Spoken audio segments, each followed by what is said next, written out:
Hi, நான் doctor Arun Kannan, orthopaedic surgeon, Apollo hospital சென்னையில் இருக்கேன். ஹிப் அண்ட் நீ சர்ஜரியில் ஸ்பெஷலைஸ் பண்ணுறேன். இந்த வீடியோவில் முடக்குவாதம் ருமட்டாய்டு ஆர்த்ரைட்டிஸ் பற்றி பார்க்கலாம். முக்கியமாக அதில் தேவைப்படுற மூட்டு மாற்று அறுவை சிகிச்சை நீ ரீப்ளேஸ்மெண்ட் சர்ஜரி பற்றி பார்க்கலாம். முடக்குவாதம் அப்படிங்கிறது ஒரு ஆட்டோ இம்யூன் டிசீஸ் அப்படின்னு சொல்லுவோம். அப்படின்னா நம்ம உடம்புல இருக்கிற டிஷ்யூஸை அட்டாக் பண்ணுறது தான் ஆட்டோ இம்யூன் டிசீஸ். இந்த முடக்குவாதத்தில் என்ன நடக்குதுன்னா, ஜாயிண்டில் சில டிஷ்யூவை நம்ம பாடியை அட்டாக் பண்ண ஆரம்பிச்சிடும். அப்படி அட்டாக் பண்ணும்போது அதில் டேமேஜ் வரும். இது சாதாரணமாக பல ஜாயிண்ட்ஸை ஒரே டைமில் தாக்கக்கூடிய ஒரு வியாதி.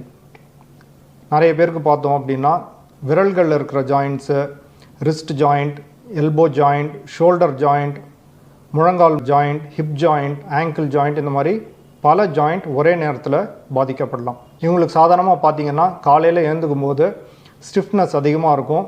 கொஞ்சம் நேரம் ஆகும் அவங்களால நின்று நடக்கிறதுக்கு. ஒரு ½ அன் ஹவர் 1 ஹவர் கூட எடுக்க ஆரம்பிச்சிடும் காலையில் அவங்களோட ஜாயிண்ட்ஸ் எல்லாம் கொஞ்சம் ஃப்ரீயாக மூவ் ஆகிறதுக்கு. இந்த மாதிரி இருக்கும்போது சாதாரணமாக பரிசோதனை பண்ணி, அதாவது இந்த ஜாயிண்ட்ஸ்லலாம் வீக்கம் இருக்கா, மூமெண்ட்டில் வலி இருக்கா அப்படிங்கிறது பார்ப்போம். அந்த மாதிரி இருக்குது அப்படின்னா அதுக்கான சில பிளட் டெஸ்ட் பண்ணுவோம். ருமட்டாய்டு ஃபேக்டர், சிஆர்பி போன்ற டெஸ்ட் காமனாக இதுக்காக பண்ணுவோம். பண்ணி இதை டயக்னோஸ் பண்ணிடலாம். டயக்னோஸ் பண்ணதுக்கப்புறம் இதுக்கு ட்ரீட்மெண்ட் ஆரம்பிக்கிறது ரொம்ப முக்கியம். இதில் என்ன நம்ம புரிஞ்சுக்கணுன்னா, இந்த ருமட்டாய்டு ஆர்த்ரைட்டிஸுங்கிறது ஒரு கண்ட்ரோலபிள் வியாதி. அதாவது மெடிசின்ஸ்னால் கண்ட்ரோல் பண்ண முடியும்.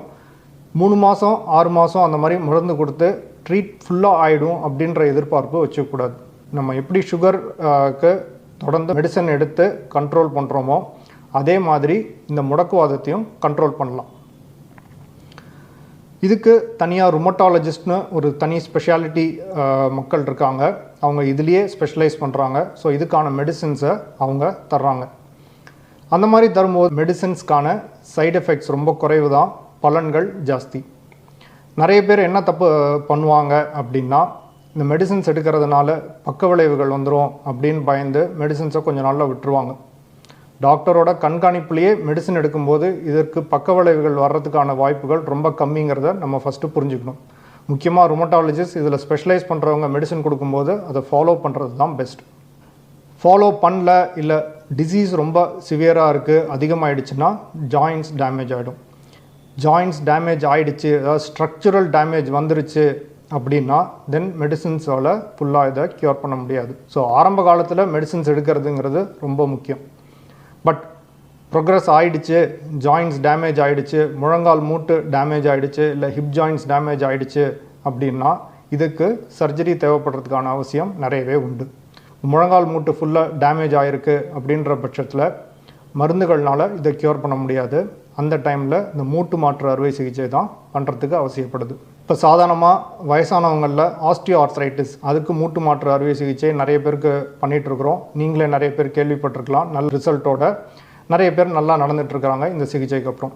இதே சிகிச்சை முடக்குவாதத்துக்கும் பண்ணுறோம். ஸோ முடக்குவாதத்துக்குன்னு இந்த ஜாயிண்ட் ரீப்ளேஸ்மெண்ட் நீ ரீப்ளேஸ்மெண்ட் பண்ணும்போது சில அட்ஜஸ்ட்மெண்ட்ஸ் தேவைப்படும். போன்ஸ் வீக்காக இருக்கும், அதே மாதிரி அதை சப்போர்ட் பண்ணுற பேலன்ஸ் பண்ணுற டிஷ்யூஸும் கொஞ்சம் வீக்காக இருக்கும். அதுக்கேற்ற மாதிரி நாங்கள் சில அட்ஜஸ்ட்மெண்ட்ஸ் பண்ணி இதுக்கு நீ ரீப்ளேஸ்மெண்ட் பண்ணுறோம். அதே மாதிரி ஹிப் ஜாயிண்ட் ரீப்ளேஸ்மெண்ட்ஸும் நிறைய பண்ணுறோம். இவங்கெல்லாம் இந்த ஜாயிண்ட் ரீப்ளேஸ்மெண்ட்டுக்கு அப்புறம் நல்லா நடந்து அவங்களோட இயல்பு வாழ்க்கைக்கு திரும்புறத நிறைய பார்க்குறோம். ஒரு உதாரணத்துக்கு, ஒரு 13 வயசில் ஒருத்தருக்கு இந்த முடக்குவாதம் வந்துருச்சு. ஸோ சின்ன வயசில் வரும்போது இதை ஜுவனைல் ஆர்த்ரைட்டிஸ் அப்படின்னு சொல்லுவோம். இவருக்கு பை 17 இயர்ஸ் ஆஃப் ஏஜ், 17 வயசு வரும்போது அவரால் வீல் சேர் பவுண்ட் ஆகிட்டார். ஓவர் டைம் என்னாச்சு அப்படின்னு பார்த்தீங்கன்னா, அவளோட 2 முழங்கால் மூட்டுகளும் சரி, 2 ஹிப் ஜாயிண்ட்ஸும் சரி ஃபியூஸ் ஆகிடுச்சு. சுத்தமாக மூவ்மெண்ட் கிடையாது. வீல் சேர்லேயே 4 வருஷத்துக்கு மேலே இருந்தார்.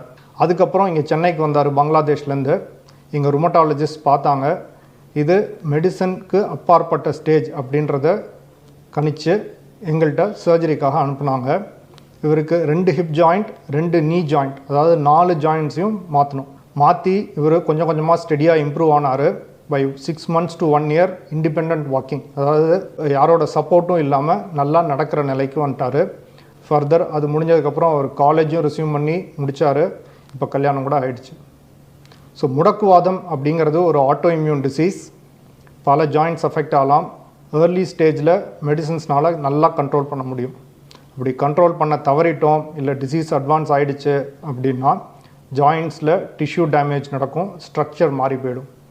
இந்த ஸ்டேஜில் இந்த முழங்கால் மூட்டு மாற்று அறுவை சிகிச்சைங்கிறது இவங்களுக்கு நல்ல பலன் அளிக்கும். தேங்க்யூ.